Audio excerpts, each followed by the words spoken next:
The much awaited year of 2026 is here, and I'm so excited to share with all of you your astrology predictions for 2026.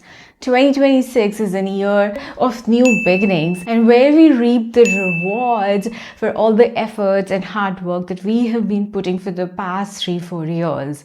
So, if you want to dive deep into in-depth, most accurate, detailed astrology predictions for 2026, then I highly suggest you look into your sun, moon, and rising signs. If you don't know what are your sun, moon, rising signs, then you can use any online birth chart calculator to find out the placements for your sun, moon, and rising signs. The rising sign, or your sign of the ascendant, is the sign of your first house in astrology. It's going to tell you how each house, how every area of your life is going to function. So I highly recommend you do look into your rising sign. Your sun sign is going to tell you more about your work or profession or soul purpose, because sun is the natural indicator of our soul, our identity.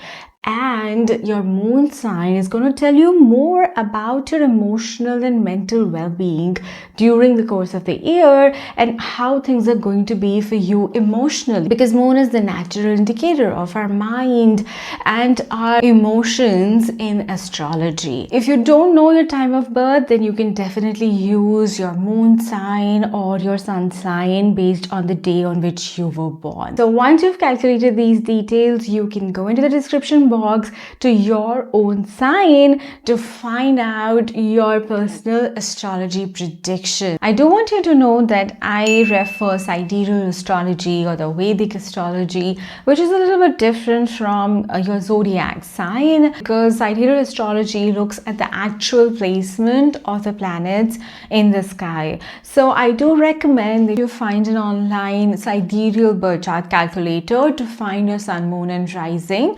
I'm going to pin one of the sidereal birth chart calculator in the description box for your reference, but you can use any that you may like. As I said earlier, definitely check out your sun, moon, and rising. Now let's get into the video. So if you are Taurus, sun, moon, or rising, then this is a year that's going to be transformational when it comes to your long-term goals, especially your material goals or connected to your work. So we begin the year with a stellium of 6 planets in your 9th house of Capricorn. On 18th of January, we're going to have Sun, Moon, Mars, Venus, Mercury, joined by Pluto, that is already there in your 9th house of Capricorn. This stellium also has a significant impact from the planet of Saturn.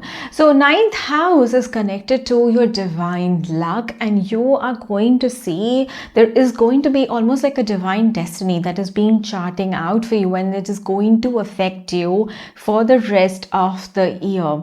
Saturn is going to be transiting your 11th house for the entire 2026. 11th house is the house of the fulfillment of our long-term desires. So you may, during this time period, evaluate your long-term desires. Do they actually align with your desired life? If not, you're ready to let them go now.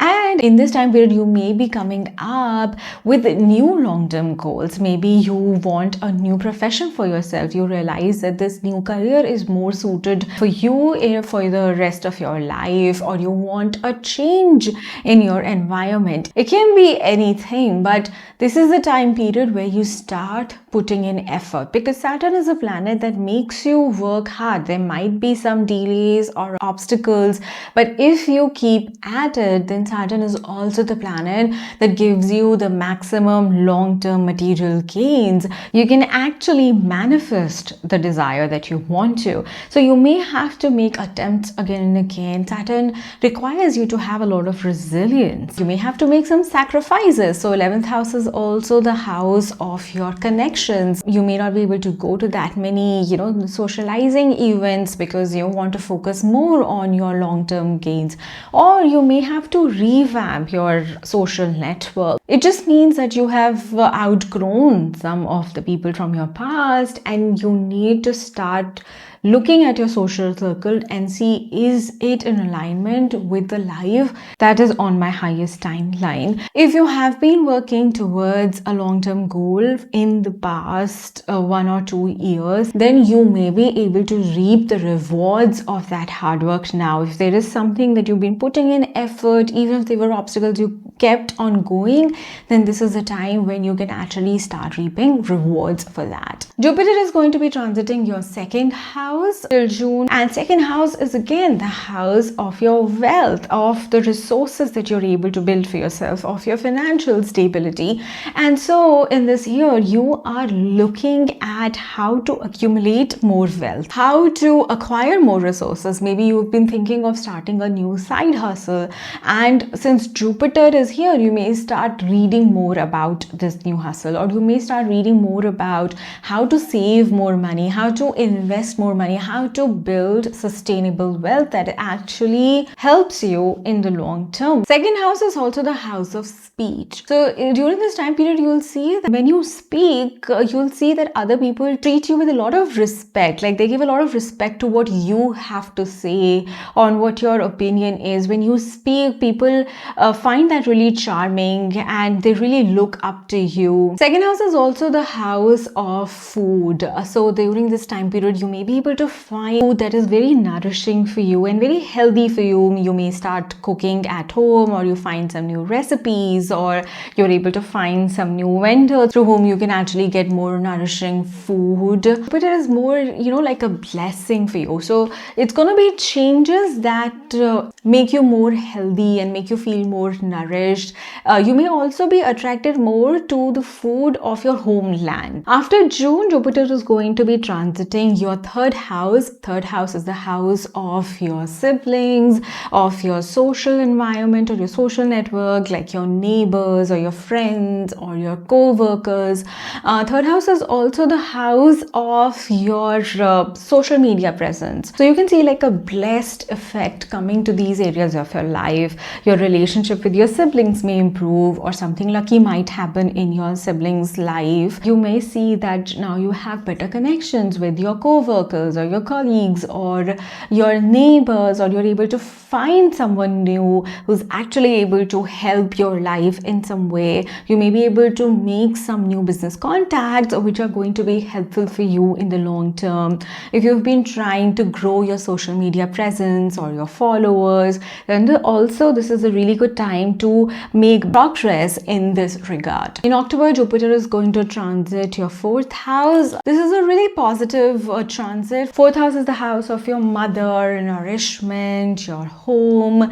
And so when Jupiter is present here, you want to do some changes to your home and make it more abundant and make it more homely. Or you may want to spend some more time at home. You don't want to go that much to social outings.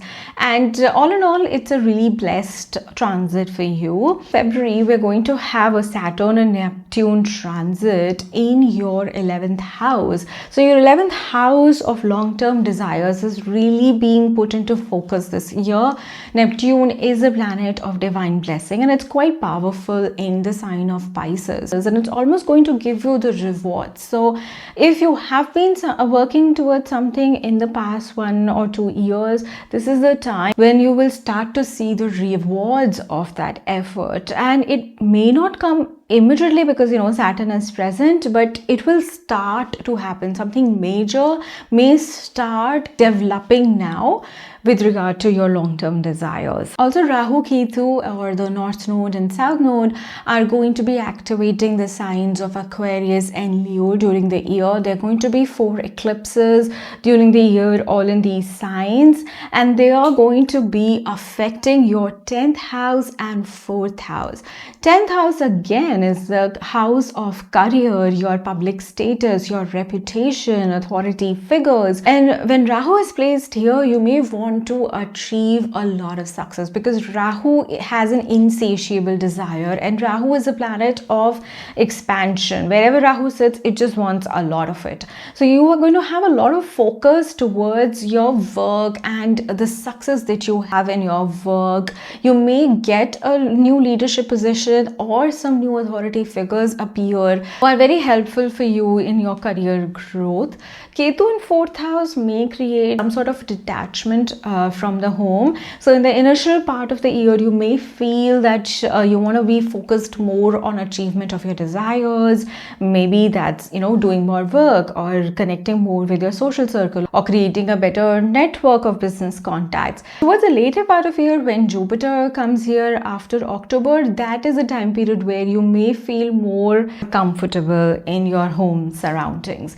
So all in all, this is a really good year for your work. If you've been thinking of starting a side hustle, or if you've been thinking of expanding your wealth, expanding your success in your work, or your status in your society, this is a really good month for you, Taurus.